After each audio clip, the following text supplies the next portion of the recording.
All right, guys, thanks for tuning in to another episode of Shedcast, the shed hunting podcast for all things shed hunting. Today with us, we've got Dylan Dowson from OnX. So I wanted to get him on, have a little chat about that. I'm not sure if I've met anybody in the industry that doesn't know what OnX is and what it does for us. Big part of everything, including shed hunting. So wanted to get you on, pick your brain a little bit, chat a little bit about the history of that and of your background, and go from there. If you want to introduce yourself for us. Yeah, no, appreciate it. Dylan Dowson, as you said, I worked at OnX almost a decade now, which is crazy. It doesn't seem like it's been that long, but this August it will be 10 years. I grew up in eastern Montana, actually, so I was born and raised in Montana. I've only ever lived in Montana, and now I live on the western side of the state where OnX was founded, which is Missoula, Montana. It's been pretty awesome job working at OnX. Started out in the customer service side of things, and at the time I was the customer service. It was pretty much one of one. Now we've got much larger teams and a lot more folks in the office and working honestly throughout the country at this point. A lot of people are remote. This is a home office if you're watching, not in the office. So yeah, a lot of things have grown and expanded, and a lot of new tech has come out, which is then made it capable for us to make some pretty cool features within the product. But yeah, I grew up hunting, fishing, and ever since, I've been I think it was like 5 when I started going with my dad, like really going out with him. He ended up shooting his best mule deer to date when I was 5, and I was right next to him. I remember that like it was yesterday.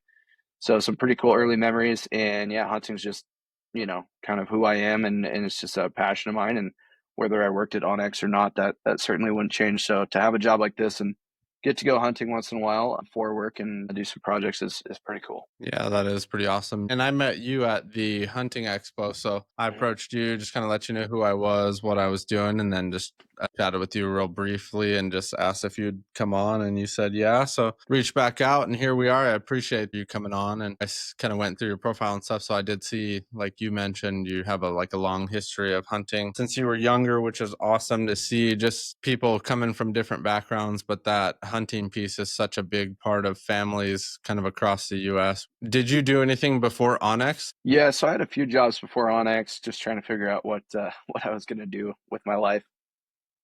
I worked some construction stuff. My parents owned a water treatment plant, so I kind of dabbled and worked in that a little bit, installing some household water systems. Nothing in the hunting space. And to be honest, like before I got a job at OnX, I just kind of thought it was a little far fetched. Not reasonable to expect a job like that. And I was like, well, customer service, it's maybe not my first, idea of where I would want to be, but it's a foot in the door. And yeah, I did that for a couple of years, and then slowly started working more into the marketing side for OnX. So yeah, I did a few things, but nothing I was real passionate about. So to be able to work in an industry and in an area that I am passionate about is pretty cool. Yeah, that sounds pretty awesome. My wife works for Amazon and does a lot of marketing and stuff. And the possibilities I feel like in that area are just so endless. The amount of tools and resources they use and just the different projects that they start getting into. Some of them never even make it all the way out. They just, oh, we're going to go down this route. And then they turn a corner and go somewhere else with it. And just the different aspects that they go into. It seems super cool to be involved in the fun stuff, the marketing part. But then there's so much that goes on behind the scenes in that too, that's also quite a bit of work.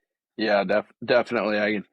I work with all of our Western big game ambassadors, so from the TV personalities to the YouTubes and everybody in between. So I became friends with a lot of folks that growing up, or a lot of people kind of they feel more like TV personality and stars than anything else, and they don't know them, have never met them, and I have became friends with a lot of those guys, which is super cool. And a lot of my friends that I grew up with, they see that side of it, or they see me on a video of, you name it, whoever we work with, and like, man, it's such a dream job. All you do is get to go hunt, and it's like I get on a couple cool hunts for sure, and it is absolutely amazing. Like I do not take it for granted the slightest. But it's funny because yeah, my buddies I grew up with, that's all they see, right? So they think that's what I'm doing 365 days a year is getting paid to go hunting, which is not the case. But I do occasionally get on a couple really cool hunts. Yeah, every year I see how the draws shake out and do a couple cool hunts and cool projects. And This year's shaping up to be a good one. The draws have been good to our household. Awesome. Yeah, we started our elk draw. I didn't get drawn for that, but I got an uncle and a buddy who just picked up some elk tags, so I'll at least get to get out and work for them during those hunts. And then we'll see the deer draw comes up here in the summertime, and then see if we can pull some deer tags at least and do that as well. So looking forward to that. Now, Awesome. when you hunt over there, what kind of tags are you getting over there?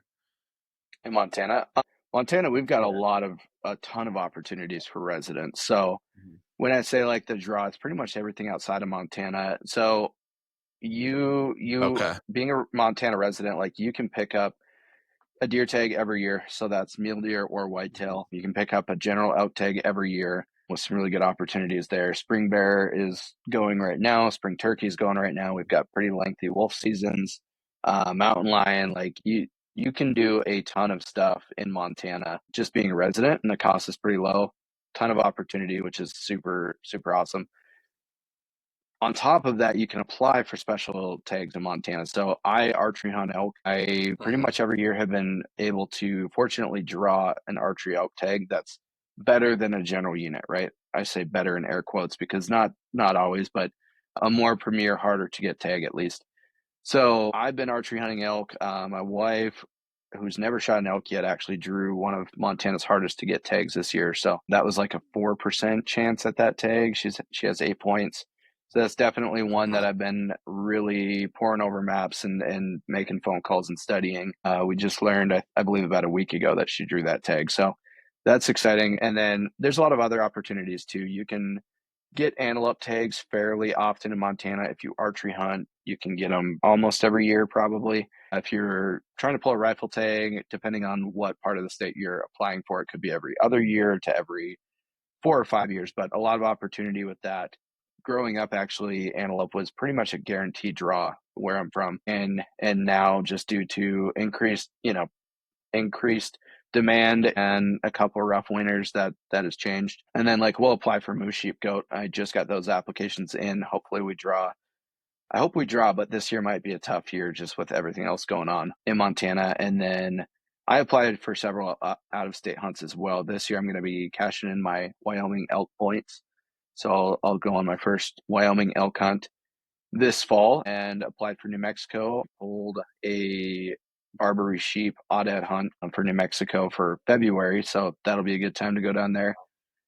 Another tough hunt to get, and then I apply for Utah usually. Like I said, Wyoming build points or apply. Oregon I've applied, got a few hunts out there, so just kind of all over the place and see how the draws shake out. And some years I don't have anything else besides Montana, and other years like this year I've got borderline too much.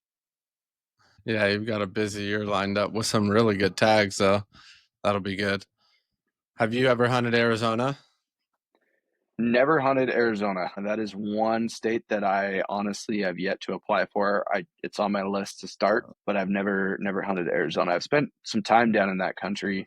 I really want to get a good coos deer tag in the near future. I went down to Mexico this February. First time hunting coos deer, first time seeing a coos deer, and just had an absolute blast. It was super fun. And if I could, pull a Arizona or New Mexico coos deer hunt, that would be fun. Yeah, there's some cool deer to hunt. They live in some big hills and just fun to chase because it's not your average whitetail, which are also tough to hunt. Everything's got its own little unique challenge, but they're little. What'd you think? Yeah. I think I mentally was preparing for them to be super small. So I was a little like when I walked up on the buck I shot, it's not like it was much bigger than what I was expecting, but everybody kept saying like they're tiny little deer. And I kind of mentally was preparing for it to be smaller than what it was. So I was like, I Mhm. walked up and I was like, yeah, it's a small deer for sure. I picked it up and threw it over my shoulders, but it wasn't super light, right? But they're a Mhm. fun deer. They were super challenging to find. It was windy down there, so not a lot of deer were Mhm. moving, but I really equated it to bear hunting. And the reason I say that is a lot of times bear hunting Western Montana, you hike up to a point or you get to a spot where you can overlook some good country and you just sit there and glass and glass and glass and glass. And you'll go hours and hours with nobody seeing anything. Everybody's got tripods sitting there picking everything apart. Then all of a sudden somebody's like, oh, I got one. and it's like, okay, where's Mhm. it at? Like, what is it? Are we going to make a play? We've got, 45 minutes till sundown. Can we make it to that point to shoot?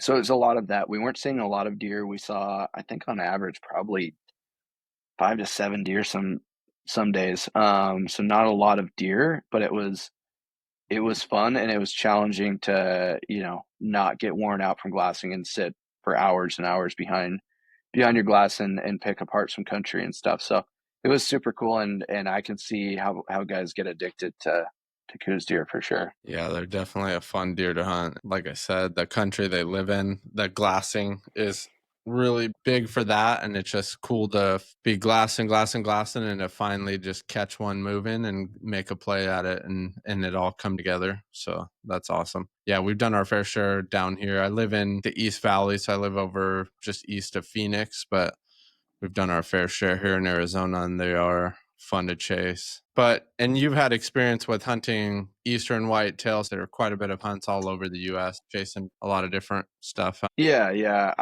I've hunted whitetails in eastern Montana. I haven't hunted like out east for whitetails, but that Coues deer hunt I went on was the fifth of like the deer slam, right? So I've Mhm. hunted mule deer, Montana and Colorado. A whitetail, I've shot several whitetail in Montana, and then I hunted Kodiak Sitka blacktail a couple of years ago. And last year Wow. shot a Columbian blacktail over in Oregon. So as far as the deer goes, I've shot one of each of like the North America species, and they're all super fun. Like I Mhm. absolutely love mule deer hunting. One of my favorite hunts every single year. I usually mule deer hunt Montana until I see a really good whitetail that gets me excited, and then it switches to a whitetail hunt. Fortunately, in Montana, we don't have to pick a species on a general tag. You can shoot either, so that's been pretty cool. And then yeah, Kodiak was just an amazing place. Like Kodiak was the wildest place I've ever been to. Cannot wait to get back up there and chase deer again. And then the coast on Oregon and just Oregon blacktail in general was super fun. Low deer numbers. I wouldn't, shouldn't say low deer numbers. We didn't see many deer. We hunted really hard, didn't see many deer. Kind of same thing as Coues deer when you turn up a buck. You better make it happen because you might not see him again ever. So that was also really cool country to hunt. I found for me, I just like hunting new places and new species or something I haven't done forever. And if I'm in Montana, I go back to my roots and it's like mule deer, whitetail, elk, antelope. Like I know that I've done it since I was a kid. It's a blast. I'll never stop doing it. But every time I get an opportunity to go to a new place I've never been to and hunt a new species I've never been to, it's just kind of an added little excitement. I also hunted caribou last year up in Alaska, and first time seeing a caribou was on the hunt, and I shot a nice bull with my bow on the second day of the hunt, and just had an absolute blast. And yeah, those more adventure type hunts are harder to come by, but when they do, they're pretty special. That sounds awesome, chasing caribou. I lived up in Washington and I was able to chase some blacktails around. I didn't end up killing one when I was up there, but man, those things are tough. They live in some big forests too, depending on where you hunted them at, but that made it much tougher. It wasn't a glassing thing. It was more like trying to figure out where they're at and either pattern them or figure out where they're going to be watering or something and just figure out a way to kill them a different way than like normally out here where you would spot and stock type stuff, but that was pretty interesting. And I always felt like they had really big bodies on those ones. I don't know what you thought, but Yeah, the buck I killed, he didn't have a real big body. They're pretty stout, similar to not quite as much as Sitka blacktail. The Sitka blacktail was Mhm. a very interesting deer when I walked up on it. Like they're short, but just really thick and kind of, I wouldn't say muscular, but just like built like a kind of like a bulldog, I guess, shorter to the ground and Mhm. pretty stocky deer. Super awesome, awesome animal. Yeah, that sounds like an awesome hunt. And then throughout the years that you've been able to shed hunt or pick up any sheds along the way. Oh yeah, yeah. Not a ton, but definitely have. Like I've, made several. I'm looking at a pile of sheds next to me here. Made several shed hunting trips in the spring. One I'm looking Mhm. at right now, I actually found two. Let's see, it would have been 2 springs ago, and it was the biggest brown elk horn I found that year. Right where I hunt, and just a nice 6 point, about a 320 type hole, just found one side. scoured everywhere trying to find the other one, but did not find it. But I ended up killing that bull that next fall. So it was super cool to see, like, where he lived, where he dropped. In that area, I find a lot of sheds when I'm archery hunting in September, but they're usually like 250 type bulls and smaller. It seemed like the big bulls really pulled out of that country for the winter, and for whatever reason, it was this particular bull's home, and he shed right there, found it, and then, like I said, I killed that bull. And it was also really cool to see.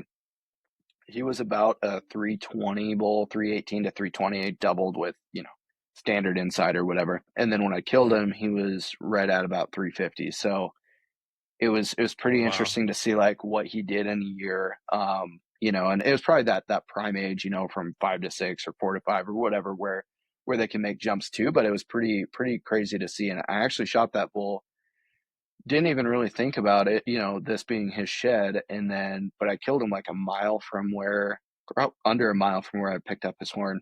And then Oh, wow. I was looking at him sitting there, and I was like, man, his right G2 is pretty long compared to, everything else on him. It was like 18 some change or whatever. And I was like, that shed had kind of a long G2, and it's the same side. So I went and laid it inside it, and it's, 100% without a doubt that same bull. But it's pretty cool just to, have him next to it and just look at it and see what he did from one year. So it's always cool when you can tie those together. But yeah, I definitely enjoy shed hunting. I usually make a couple rips in the spring, and honestly though, I pick up most horns when I'm hunting in the fall. Whether I'm Mhm. archery hunting and picking up elk horns that nobody found, or rifle hunting and finding mule deer sheds. That's primarily when I picked up most of mine, but I've accumulated quite the pile in my shed that I need to figure out something to do with it. I've yet to sell a single shed. I don't I wouldn't say I get attached to them, but you put on so many miles and everything, and I'm like, they're cool. I'll keep them around, but I'm getting to the point now where it's just taking up space, and it's like, all right, maybe I'll pick out the ones that I really remember, or the biggest ones, and keep those and sell the rest. Yeah, even when I don't get tags and I'm out with guys in the fall, it's always nice to pick up a shed that way. Or for me, it's like, well, I'm shed hunting, but I'm still looking for bulls for you or bucks or whatever the case. And it's always nice to pick some up along the way and they get left behind, even if they're old chalks, doesn't matter. Picking them up is still picking them up. But I agree with you on that too. I have a I have a lot of them still just kind of piled up that I'm like, I don't know if I'm starting to build a small get rid of pile, but it's definitely a lot smaller than the ones I want to keep Yeah, still. yeah, definitely. And then I just wanted to touch base a little bit about OnX in general. Like I mentioned before, obviously a lot of hunters are using it, including yourself, myself, and guys listening. It's been such a huge tool in helping find new country, or like you said, you get that data of hunting in a place year after year, or knowing, oh, I picked up this shed over here and less than a mile away is a really big key when it comes to holding bulls in areas. So working with marketing guys, do you get feedback from those guys, or how does that work when you're tying that into research at OnX? Yeah, totally. I mean, we constantly are hearing from customers and taking their feedback. The other thing too is we we're hunters ourselves, most of us, and Mhm. we're out there using it. So a lot of times, like, I'll go use it and be like, like, this feature that we came out with, it'd be really cool if I could do this, or here's one thing I struggled on last hunt, and if we had this built in, it would be helpful, right? So a lot Uh, of those things come internally, but yeah, we definitely, like, we always tell customers, reach out to us, let us know if you want to see a particular feature added, or just give us your feedback, and we're always listening to customer feedback. But yeah, I mean, the thing with the Hunt app is, like, I've said this for years, and I don't have the data to back this up, but I bet I'm pretty close. 90% of the OnX customers use less than 10% of its capability. Like, so many of our customers out there buy it for, figuring out private property ownership or public land, how to access it, and like that's it, which is great. That's by far the mm, biggest use case to get it, right? But there's so many features within the product itself that people underutilized or just don't know it exists, even though we're constantly talking about it, we feel. But until you get in there and really dig in and push buttons and, just play around with it for 30 minutes, honestly, that's what I always tell people. If you If you take 30 minutes and you just tap buttons in there, you're not going to break anything. See what turning layers on and off do. Like you're going to find layers in the meantime you didn't even know existed, and you'll turn it on and be like, oh, what's this? And then you figure out how to use it. And it's like an absolute, game changing piece of intel. Slope angle is one of those for me. A lot of people don't use slope angle Mhm. layer. I think it's wildly helpful. You can also tie it into things like if you're marking waypoints for every brown you found in a particular year, right? Like and white. So like I'll do that when I find a shed. If it's brown, I put the shed icon and then I color it brown. If it's white, I put white. And so for example, if you're finding a bunch of whites in one elevation and a bunch of browns in another, you can turn on the slope angle layer, and it might not give you any intel, but it might be like a huge piece to the puzzle where it's like, man, I'm finding all these old chalks in this area of slope angle, and all the browns I've found this year have been in a different like slope angle. And I can see that on the map. I can just turn that layer on the map, and now I'll see like, wow, everything brown I found this year has been in this, from this degree variance. So whether it be the snow came off different this year or just where those bulls are hanging out when they shed, you could look at that and be like, oh, I'm going to go check this patch over here. That's the same angle. There's just so many things like that that you can glean from the data that's within OnX and the tools that a lot of people just aren't fully utilizing. Well, that's a huge key right there. The elevation is so important, and like you mentioned, weather changes that year to year, whether it's a lot of snow, a little bit of snow, and that changes movement, or water sources, stuff like that will change movement. And then they're going to find those little pockets that they like in those certain places that they're moving to. One of the other ones that I use a lot is the range tool. I thought that one was really Yeah. handy because before I would try to figure out what it's by and find that on the map and pin it as close to an area as possible, not always pinpointing. But in this case, it makes it much more precise by being able to turn that thing on, point it in that direction, and then get that exact yardage and then drop that pin right exactly where you're facing it, and then it's Yep. much easier to find something in that vicinity rather than trying to guess. Because I've done my fair share of finding a shed and leaving a glassing point only to get over to the side and be lost in the trees trying to figure out that exact tree that was the landmarker. And when you're on that ground level, it's just so different being able to Yeah. find those 100 specific things. 100%. I think for me, if I was to pick one feature for shed hunting specifically, I would pick that. The ability to, pull out a rangefinder, 764 yards, pull out the app, go into compass mode, line it up, go to 764 on your app and line it up and mark a waypoint right where that shed is so valuable. Because whether it be that or it's spring bear up here in Montana right now, so many times, we're taking across canyon shots on a bear.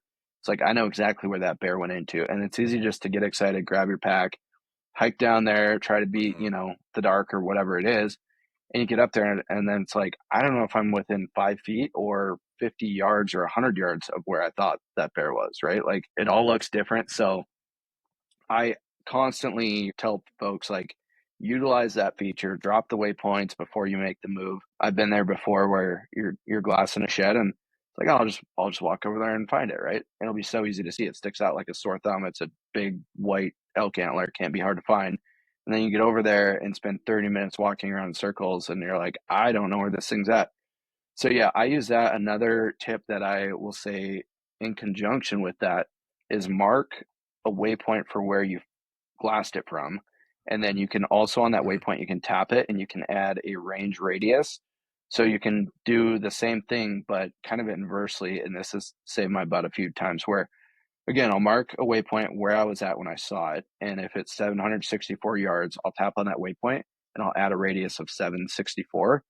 And so that just creates a big circle 764 yards from that waypoint. And so it's going to be on that Mhm. arc, right? If that waypoint you dropped Mhm. is in slightly the wrong spot or whatever, you're not walking a linear path back and forth trying to find it. You're just going to walk Mhm. that arc on the map. And so no matter what, you're still 764 yards from that waypoint on the arc and you walk right into it essentially. So that's just Mhm. kind of a Yeah. secondary hack that we've used to find bears or pick up sheds. Yeah, that makes perfect sense. It almost makes like a mark like that, essentially like a little cross right in that vicinity that will put you right in the specific spots you need. I've done that before where you mismark or misjudge an area and then you go walking in there after a deer or something and then there they go running off when you realize I got a little too close, didn't realize. Just in that same vein, I've used a line distance tool to save me from going and picking up sheds. Like I've found some since before and it looks like it's on public, but then, there's a boundary close by or whatever. I'll mark it too, just to also see like, is that shed on public or is it on the private that's over there? So, I've saved myself miles of walking before, not trying to go pick up a shed that I can't get to essentially if you are dealing with some private boundaries. Hmm. And that definitely can happen for sure, Yeah. which That helps also decipher where you're at. Yeah. remind me, I forgot about it till I just said that, but I found sometimes they're hard to tell as more than I do, but what looked like a absolute stud of a mule deer shed last year and did that same thing and it was on private by like 30, 40 yards. And so I didn't even walk over there. Obviously it was quite a ways away, but it looked like a big, big buck. So that was a little disheartening to drop that pin and find it to be on private. But yeah, I've also been fooled, where you see a shed and like, man, that's a big bull, and then you walk up and it's like, oh, that's not what I thought I was looking at through my binos. But yeah, this mule deer shed that I have in mind right now, I think was a big one. Yeah, I've seen small ones look bigger through the binos for some reason, and then you walk up and you're like, "Oh wow, that looked a little bigger through my glass." Before I used OnX, I was using a few different ones, including as far back as paper maps.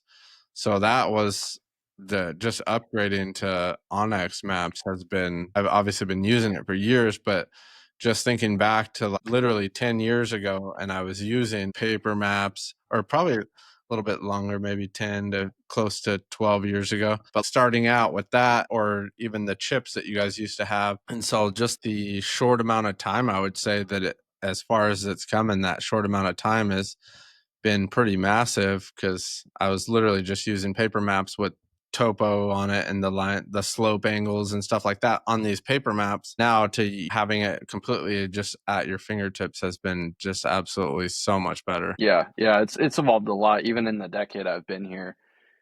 When I first started working for OnX, we had the phone app out barely, but it wasn't as reliable as it is today, obviously. So we were still selling those chips for Garmin GPS units, and that's what I use most of the time. And it's crazy in 10 years the change. We don't even offer the chip anymore because everybody's got a smartphone, and what you can do on the app is just so much better than what you're going to get on the Garmin, anyways, as far as data you can use and just different features and everything to that. So yeah, a lot has changed. It's been pretty cool to see the technology and how real use cases in the field have came. And now it's even branching out to different ones. You've got backcountry, and from my understanding, you guys have a fishing one coming out and different ones as well.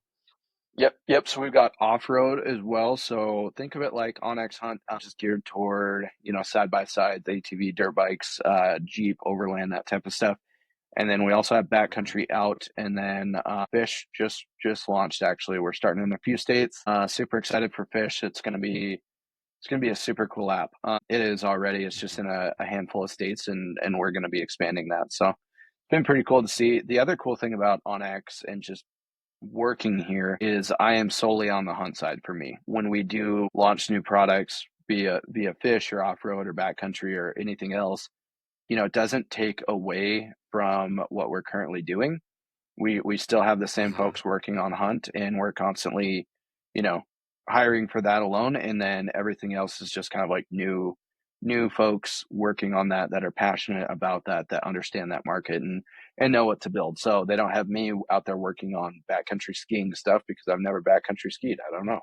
Um, so that's been pretty cool to kind of see as a company. That's awesome. Even on my Onyx, when I open that thing up, I've got so many off-brand pins that one aren't just for hunting, just marking different things. And fishing spots have been one of them as well. When we're just rolling down a river or specific lakes and specific spots, and then just the ability to share those back and forth with your buddies has been also really key. And the tracks that we share as well, because then it's allowing some of the guys we go shed hunting with to not cross paths in certain places when we want to do tight lines. It's like, I want to do tight lines, but I don't want to walk your lines. We're able to cover this area, and the sharing tracks, and it automatically loads directly on there. Helps me when I'm going out and planning my stuff too. So that's also one of the features for us, just to keep track of where we're walking and where we don't want to walk. Yeah, one thing with that that I found super helpful is when you are sharing tracks like that, color code them. So like if your all your tracks are blue, all your buddies are yellow, whatever, so you know who's walked somewhere. That way if you have a question, and I found this out, we were looking for a bull one time and just kind of gridding out an area, and everybody's tracks were the same color, and it's like, who walked over here? You know, like I don't know. So you could tap it and find out, but if you color coordinate, it's like all mine are red for this trip or whatever. Then you just kind of know who's been where, and that's a super valuable piece, because if you go spend a day, walking essentially the same lines in the same area that your buddy did, yeah, you might get lucky. We're not picking up every horn, right? But at the same time, you're just walking an area that somebody's been in. So you might as well share that info, especially if you're friends and doing it together, and that way everybody's just more successful. Definitely don't want to walk somewhere some of these guys have walked already, because I know they're going to be scooping sheds. Or even when we're hunting, it's more important for me to mark some of the features we're specifically looking for. I have my own individual color coding when it comes to glassing points, ones that I want to hit, ones that I've hit, and then two like ones that I've hit but that are also really good. It's like a red, yellow, green for me. My green lights are a good glassing point. If you were look at mine and you zoom out, you're not going to be able to see the map underneath it. There's so many pins on there, but then to zoom back in and then you see very specific things, including adding that picture into there too. If I see something that's really important, I just drop a photo in there. Totally. Yeah. I was just going to say adding photos is underutilized as well. A lot of times, glassing points or spring bear hunting, I'll get to a spot that looks really good. And in the past, I would just add a waypoint, but I've got so many waypoints where it's like, oh, glassing points. Like, what did this area look like? Why did it, it's been years since I've been there, or maybe you share it with a buddy. So if you just add a photo to that, like I'll add a glassing waypoint and take a photo and add it to it. And it's like, oh yeah, I remember what it looks like from this vantage point now. Or, even sheds of, instead of just dropping an elk shed waypoint, I'll add the photo of, where it was or whatever, just to be like, oh yeah, no, I find better sheds in this area. You can also add notes or color coordinate that too, but to your point, it is super valuable color coordinating. Like for me, yellow means I'm interested in the spot. I've just never been there. And then I change the colors after that. So I do similar to you. I know some guys color coordinate by year, or Mhm. species. And then you can also go in and filter and turn off certain waypoints. So if you color coordinate by year, for example, you only want to see 2023's data, you can hide everything except for that specific color, or put everything in a folder and share. You could either share the whole folder with somebody, so you're not sharing individual waypoints, or it's like 2024 elk, 2025 elk, 2026 elk, and then just look at that content and so on and so forth. So there's a lot of things you can do with managing the content that you put on your map that is really helpful. That was a big one for me that I hadn't known about until I listened to a different podcast when you were explaining that. And I was like, wow, that's a game changer, because then I can remove all that clutter essentially. And it's like, okay, I'm getting rid of all this stuff, or getting rid of all my scouting pins. And then now I'm in the area and I'm dropping my real boots on the ground. Now this is better. And then I can go back and forth with Yeah. those different ones. Too, like I said, my wife drew a really hard to get elk tag in Montana, and I've been doing a lot of e-scouting and just talking to folks, whether they are local or they've had the tag in the past. Fortunately, it's one of those areas that it's so hard to get that people aren't real tight-lipped about, so probably never draw it again. So I've Mhm. had some really good intel, and I started just dropping waypoints on the map, and even with that, a couple days went by, and I was like, "What was this again? Like, who told me about this possible access spot or this camp spot or whatever?" And so I've been going in and taking notes and adding the notes in the note section to those waypoints, so I can tap on it. It's like, "Oh, so and so told me about this. This is their phone number. They had the tag in Mhm. 2021, and here's what they found." So now when we go into that hunt this fall, if I'm unsure on a waypoint, I can just tap on it and be like, if I have questions about it, I know who told me about it, and then I can just shoot them a text or whatever.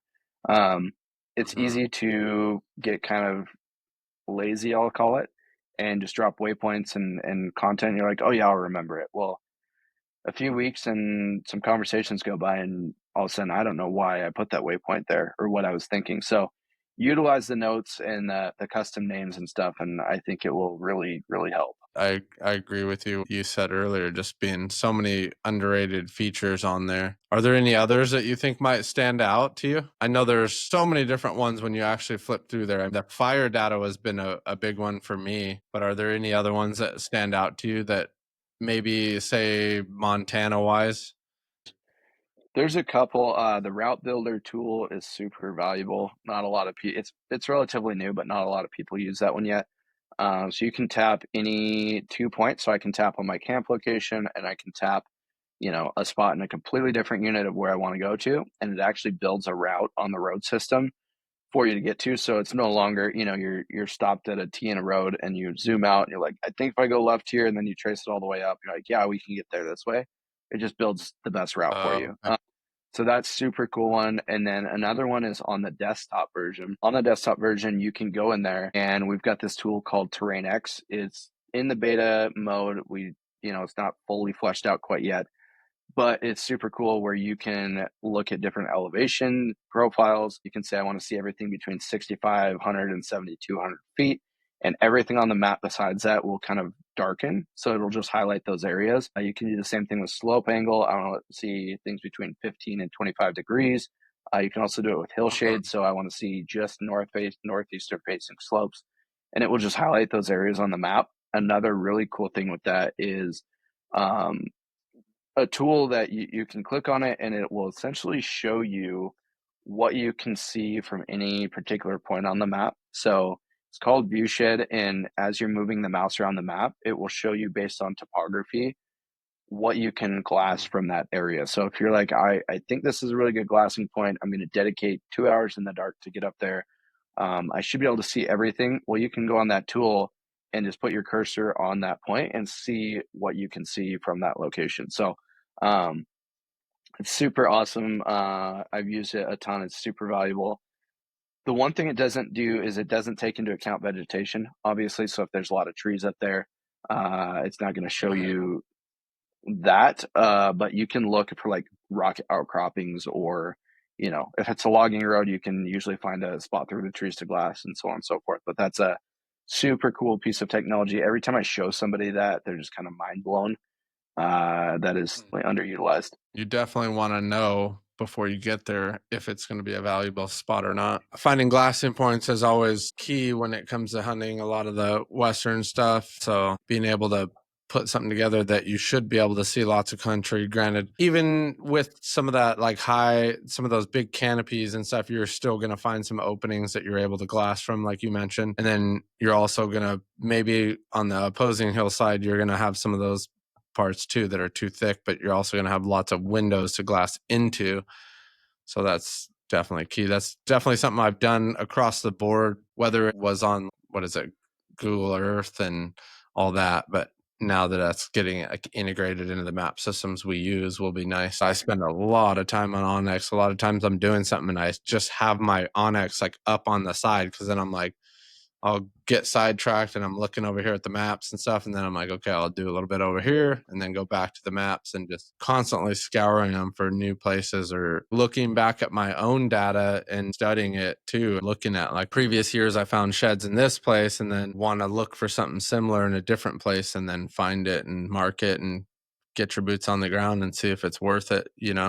Well, yeah, we can start wrapping it up, but I appreciate you coming on and just let everybody know where they can find you, follow along with you, and then we'll wrap it up.